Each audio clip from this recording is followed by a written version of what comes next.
Hi, I'm Zibby Owens, and you're listening to the award-winning podcast, Moms Don't Have Time to Read Books. Please sign up for my newsletter at zibbyowens.com for weekly updates about my podcasts, events, and more. Also, follow me on Instagram at Zibby Owens and also at Moms Don't Have Time to Read Books. And finally, join my virtual book club called Zibby's Virtual Book Club, which meets every other Tuesday at 2 p.m. Eastern Time until 3 p.m. and features half an hour of book club discussion followed by 30 minutes of Q&A with the author whose book we've just discussed. You can sign up on my website, zibbyowens.com, under the Virtual Book Club section, or even on Instagram under the link in my bio. I hope you'll find me in all these different channels and enjoy this podcast. Today's sponsor is Tim Tebow's book, Bronco and Friends, A Party to Remember, a new book from the New York Times bestselling author and football star. In a world that often expects everyone to look and act the same, standing out can make us feel less than. But as Bronco and his friends learn, bringing your own particular gifts to the party makes it more fun for everyone. This sweet story and adventure to remember reminds children and their favorite adults that every one of us is special, wonderfully made, and essential to God's big party. Find out more at timtebow.com/Bronco and Friends. Rabbi Steve Leder currently serves as the senior rabbi of Wilshire Boulevard Temple in Los Angeles, one of the largest synagogues in the world. Newsweek has named Rabbi Leder one of the 10 most influential rabbis in America. His sermon on capital punishment was included in an award-winning episode of The West Wing. As the author of published essays and the best-selling book, More Beautiful Than Before, Rabbi Leder's newest memoir, The Beauty of What Remains, is an inspiring book that takes us on a journey through the experience of loss and how loss makes life beautiful by giving it meaning and love. His inspirational works have received prestigious media attention on CBS This Morning, NPR, The Steve Harvey Show, and NBC's Today Show, among others. He currently lives in Los Angeles. Welcome, Rabbi Leder. Thank you so much for coming on Moms Don't Have Time to Read Books to discuss The Beauty of What Remains, your brand new book. Thank you. I'm really happy to be with you today. Well, first of all, whenever my friend Karen Frankel tells me to do anything, I do it because she has the best taste and recommendations for everything. So when she recommended your book, I was like, of course. But then I read it and it was unbelievably amazing. So delighted to be connected with you. Thank you, as am I. I really appreciate you taking the time to speak with me about it. My pleasure. Now I have to go back and read all your other books. But anyway, could you please tell listeners what this book is about and what inspired you to write it? I think the best way I can frame this book is as an apology. And let me explain. I had been a rabbi for about 30 years before I started writing this book. And obviously it helped many, many hundreds, thousands. I calculated that I had officiated at roughly 1,000 funerals over those 30 years. And I thought I was doing a pretty good job of helping people and guiding them through this process and of helping people discover what an extraordinary teacher death is when it comes to helping us lead meaningful lives. So I thought I would have given myself, maybe an A-, maybe even an A in the rabbi pastoral department. And then my father died. And in the run-up to, during, and the aftermath of his death, I realized that despite my best efforts in the past, I was really, as I say in the book, 1 degree shy of the deepest truth when it comes to guiding people through the many ways death teaches us about life. And I wrote this book really as a kind of apology, an attempt to undo what I had gotten wrong and to get it right, and to put the reader on my shoulder as I walked through my own trajectory with my father's 10-year decline due to Alzheimer's and his death, and to put the reader on my shoulder as I walk into the homes and hospital rooms of so many others to help them through what is inevitable for all of us. And so I guess to kind of succinctly answer your question, the book is an attempt to get it right. Wow. Well, there was so much helpful information in the book. I don't think you need to apologize. I think A- would have been perfectly fine, by the way. Well, you would still have graduated with honors in my book. You didn't grow up in my family. Okay. In my family, they were happy with A-. So anyway, at least for me.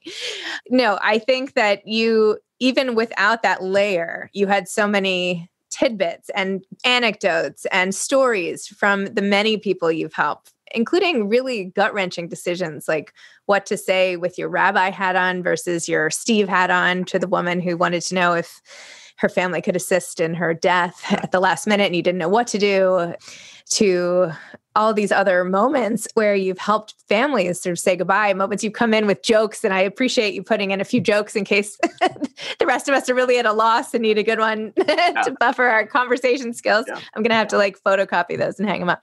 But there's this whole piece of you, which is like, this is me as the rabbi, and this is me as me.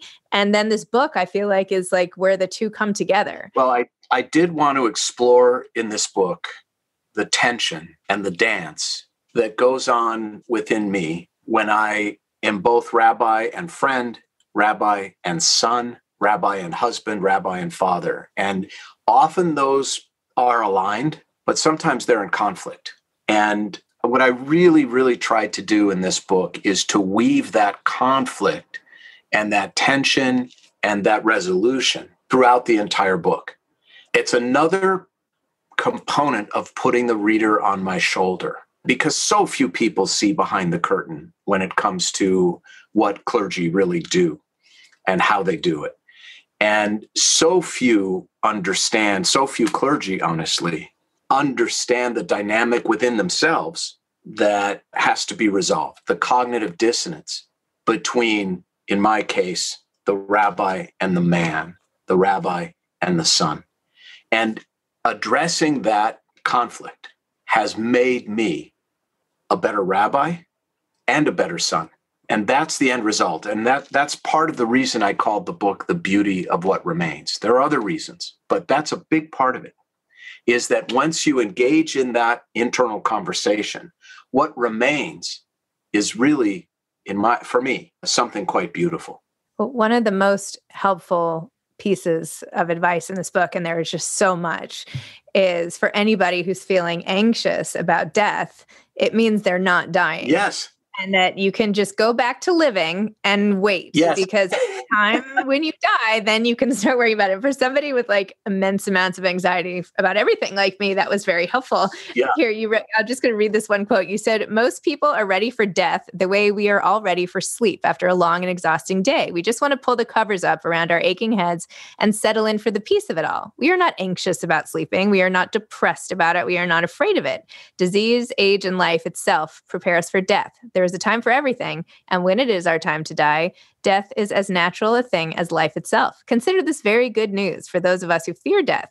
Dying people are not afraid of dying. If you are afraid of dying, it is not your day. Anxiety is for the living. Yes, anxiety is for the living. I'm actually going to post this on my bulletin board right now. Yeah. That's where that's going to stick. It's really true, and it's really helpful for people. And it's sort of counterintuitive, but it's really helpful when I can look someone in the eye after they tell me, well, I'm really afraid to die. And I say, well, that's because you're not dying. Certainly not today. Because when you are really actively dying, you will not be afraid. Zibby, in 33 years now, at the bedside of more than 1,000 dying people, when that person is really ready to die, not one single person has expressed fear to me. And I ask, are you afraid? And the answer has every time been no. Now, I know that's anecdotal evidence, but it's pretty persuasive. And it is why I can say with a very high degree of confidence that if you fear death, you're not dying. Take a breath.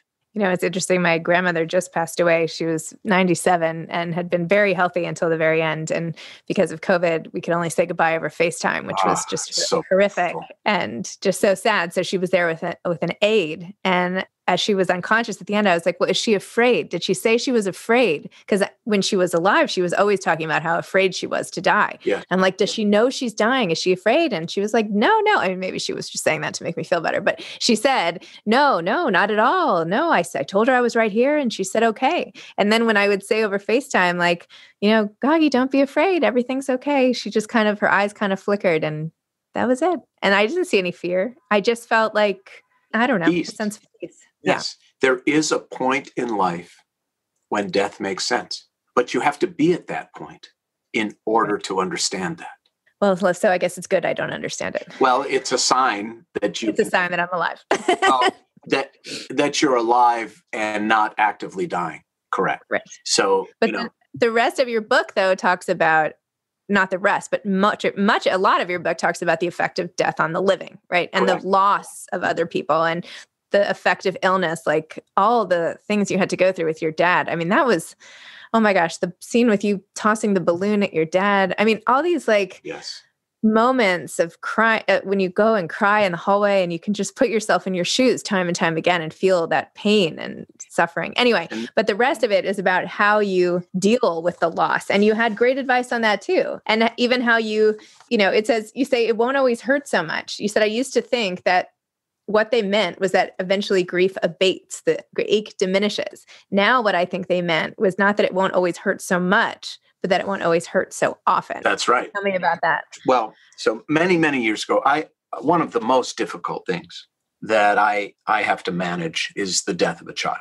There are very few things in life more difficult than that. And of course, as the rabbi, I take that on my shoulders with the family. I carry it with them. I even carry the casket. I always volunteer to carry the casket because it's too painful for the parents. Just imagine a casket the size of a shoebox. Oh my gosh, stop. So as a way of learning more about the feeling of losing a child, I read a book many years ago edited by two women, both of whom had children who died. And it's an anthology of writers who had children die, writing about the experience. So, for example, Robert Frost had 4 children die. Mark Twain had a child die, and they wrote about it. And in the introduction, these women say that the thing that helped them the most and was the most honest was when someone said to them, it won't always hurt so much. And I said that for years, and this is part of the apology component of the book. I said that, Zibby, so many years, decades, to parents. I would say, look, the most honest and helpful thing I can tell you right now is it won't always hurt so much. Then my father died, obviously a more normative circumstance than the death of a child. And I stopped saying that to people because it's not true. The truth is, it won't always hurt so often. But when it hurts every bit as much. And that is the truth.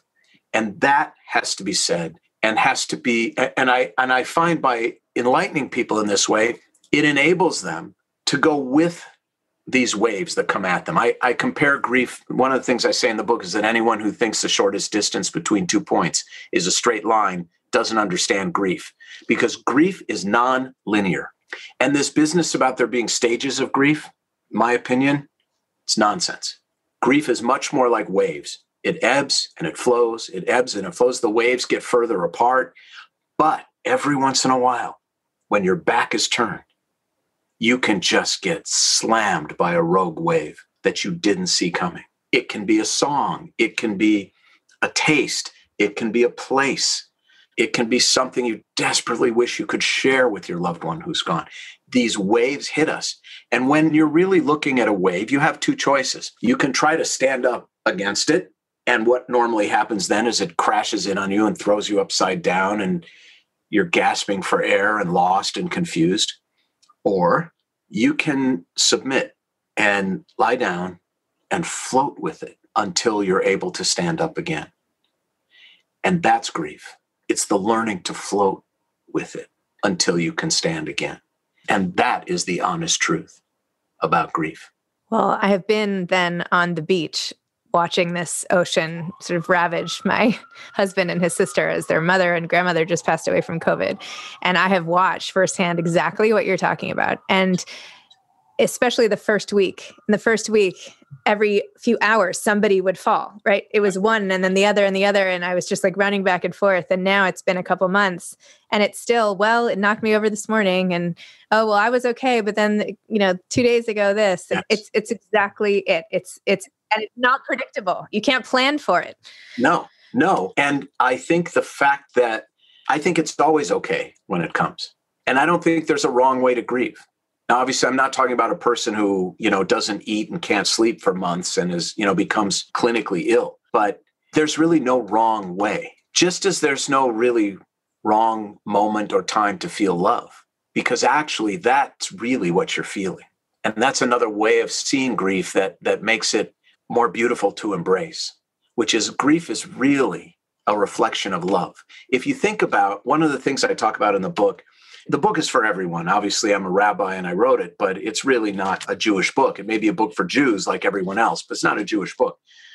But I do in the book talk about that verse from the 23rd Psalm that everyone knows. Yea, though I walk through the valley of the shadow of death, I shall fear no evil. And there are two very nuanced and very beautiful and important, profound ideas in that verse. The first, we walk through this valley of darkness. We don't stay there forever. But even more nuanced and more profound is this idea of this metaphor of a valley of shadows for grief. And if you think really deeply about a shadow, no matter how long, no matter how dark, it's proof that the light is still shining. You cannot have a shadow without light. Without light, you have total darkness, not a shadow. So the light is obstructed in this metaphor by mountains on each side of the valley, of course, but in the real world by our grief. But what is grief really, if not a reflection of the love that we had and continue to have with the person who has died? And so in that way, we can start to rethink grief and see it as something quite beautiful and really exquisite despite its pain. And there's a duality, of course, to grief. Like I also say in the book, there's a duality to memory. You know, we always say, may his memory be a blessing. Wolf Blitzer's made a living off of that on CNN. The truth about memory is that it's beautiful and it hurts. It's both. In the book, I say it's like being caressed and spat on at the same time.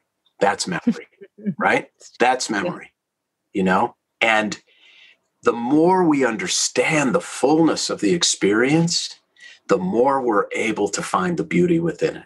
And ultimately, and maybe there's a little bit of hyperbole in this statement to the ears of others, but as a guy who's been on the inside of this for a long time, I will tell you, I think death is the great teacher in life. Imagine a deathless life. Think about that for a moment. Imagine a life that was endless. What value would that life have? What would happen to ambition? What would happen to love? What would happen to having children? It would all be gone. Death is the great teacher when it comes to really embracing and enjoying and getting the most out of and giving the most to life and love themselves. Well, now I'm getting worried that maybe you're sick because it sounds like you're not scared at all to die either. No, well, I don't think about it because, look, I don't want to die. I'm 60 years old and I want to have grandchildren and I want to have fun and all of these things. But when I do feel any fear of death, I remind myself of my own words, which is, you're clearly not dying if you're worried about dying, because when the day comes, you're going to be fine.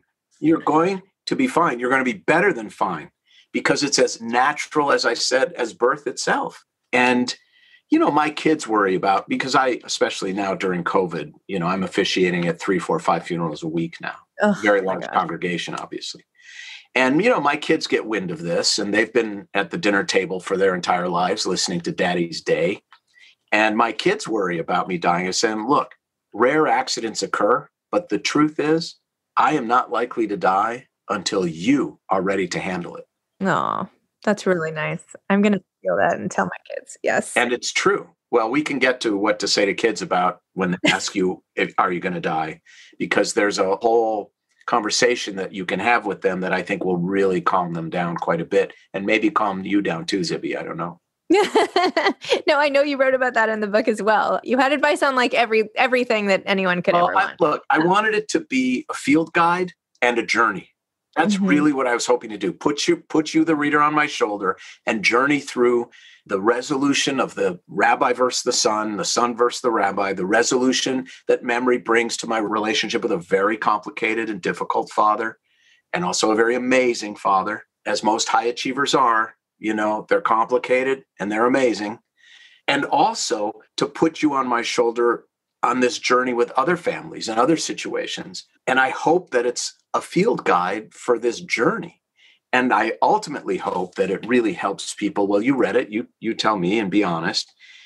You know, I hope that it ultimately helps people take their own lives more seriously and appreciate those lives more deeply. I mean, that's really the hope. That's why it's called The Beauty of What Remains.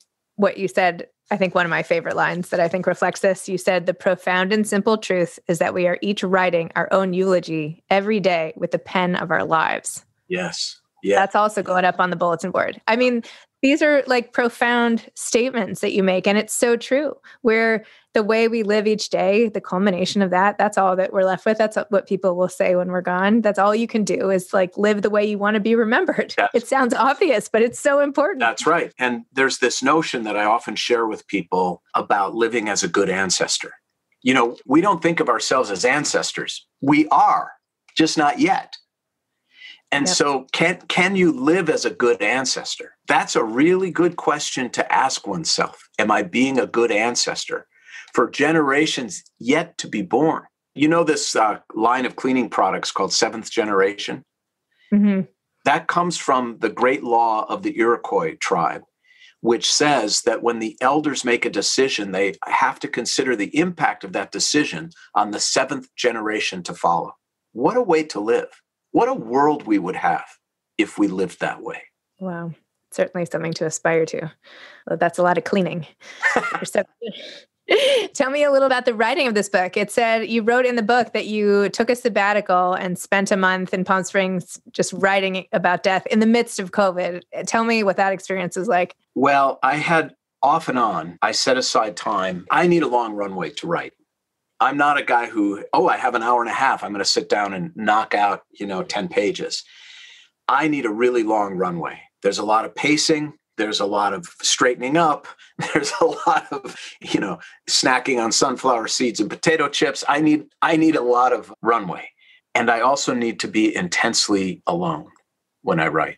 And so most of this book was written in an empty house in Palm Springs and in an empty cabin in Joshua Tree, which is an extraordinary desert about 3 hours from Los Angeles. And I locked myself in a cabin with no TV, no internet, nothing. And this book just poured out. And I don't know if that's a process as much as it's an environment, but putting myself in the right environment with absolutely no distractions is the only way that I could do it. Because this book forced me into the duality of memory. Because I had to go back and revisit the pain of my father's Alzheimer's, the pain of his death, the pain of his life, the pain of his mistakes, and to find a way for myself, and therefore I hope the reader, to see how we can round the sharp edges of our loved ones through memory and through our own lives and our own behavior in their honor and memory. Beautiful. All right, last question. What advice would you have for aspiring authors? There are a few things. First, I would say be aware that there is not one fun thing about writing a book. Not one single enjoyable, fun thing. Okay? You have to know that going in. There's nothing sexy about it. It is the hardest kind of work, and it's really work. I think it was Hemingway who said, writing's easy. You just sit down and open a vein. Okay, so you really have to want to say what you're planning on saying, right? That's the first thing. The second thing I would say to aspiring writers is write what you know. The best books, I believe, are not research-based. They're people writing about what they intuitively know and have lived. And thirdly, I would say get published everywhere, every chance you get. Say yes to everything. My writing career started because I said yes to writing a weekly column for a little Jewish newspaper in Los Angeles, and a publisher started reading the columns, and I got my first book deal, and someone read that book, and I got my second, and someone read that book and the third, and et cetera, et cetera. And it's because I say yes to every opportunity to be published, and because it makes you better, and because you learn. And so it's a combination of these things. Have no illusions about the pain of it all, and write what you know, and say yes to every opportunity. And since I began the answer on such a carping note to that question, that there's not one fun thing about it, I will say, and this happened to me 2 days ago. This is a little, I don't know, it's emotional for me writing a book, especially one as intimate as this.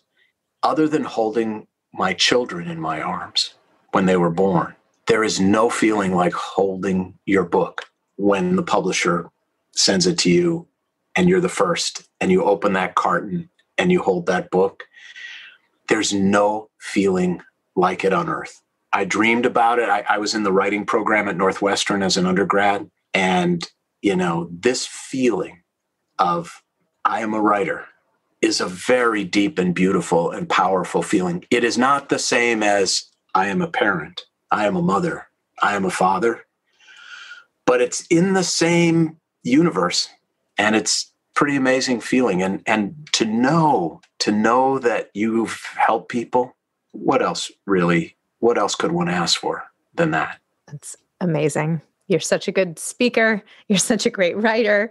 I wish I could just join your congregation. You're in. And Plenty of room on the bus. You're in. Maybe I'll do a virtual. I'll join my third temple.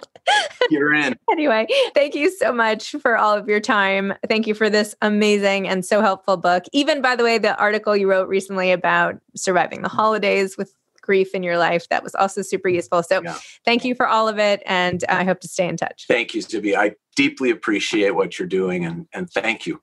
My pleasure. All right. Bye-bye. Thanks. Bye. Thanks again to Tim Tebow and his book, Bronco and Friends, A Party to Remember, for sponsoring today's episode. Go check it out at timtebow.com/Bronco and Friends. Thanks for listening to this episode of Moms Don't Have Time to Read Books. Don't forget to follow me on Instagram at Zibby Owens and at Moms Don't Have Time to Read Books. Also sign up for my newsletter at zibbyowens.com and sign up for my virtual book club and meet lots of authors on Zoom every other week. Thanks so much to Steve and Ryan at Texture Sound for the sound editing. And thank you to Morning Moon Productions for providing this fantastic intro and outro music.